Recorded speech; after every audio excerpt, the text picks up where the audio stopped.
My people, now good morning, good afternoon, good evening. My name now Anthony. May I remove my mask? You are welcome to First Aid Immigrant Solution. So I say make I come tell una say another thing one still shirtless. So because of say government consider look at the next people where they never pay concerning this Cura Italian way if bring come out, like those people where they do domestic work, like those people where see they help all those old women or old men for house. So those people you see they among the people wey go see look at in the next decree wey say im go bring come out. And those people wey they still know say they still get pikin wey I first still talk still dey among the people wey they say they wan see look at. So this decree now from now till next week na e go come out. So if you know say you dey any category say you dey do domestic work or somebody write contract for you say you dey work follow am make you first renew document before that one fall under this domestic work wey dem dey talk about, whether you dey work follow am say you dey help am dey take care of pikin, or you dey help am dey clean house, or you dey help am dey cook. All these ones still dey among this domestic work.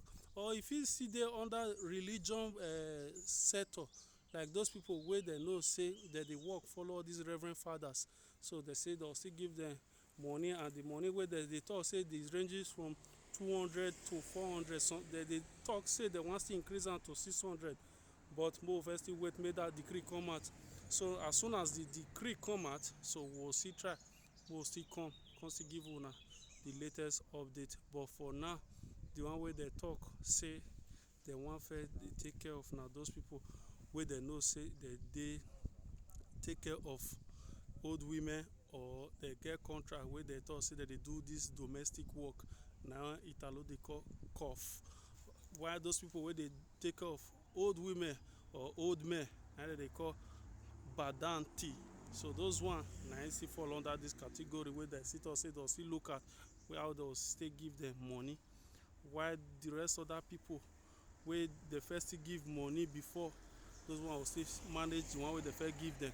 While the one where they never fair reach their body, those people where they know say they not get contract, they see they do this abadanti work, or they see they do this domestic work, government still say they'll look at the way where the office still give them this possibility where they'll take get this money.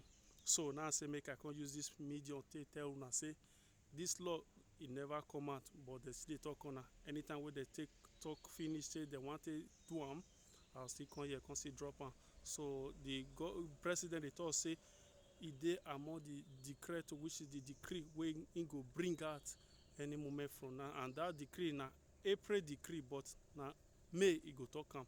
So now I say make I come use this opportunity to tell una. So more and not forget to join me this evening for another episode. So I still remain First Aid Immigrant Solution. My name na Anthony. I beg more and not forget to subscribe. So una bye bye. Subscribe to my YouTube. My YouTube I talk, so that more for fit they come live. Una bye bye.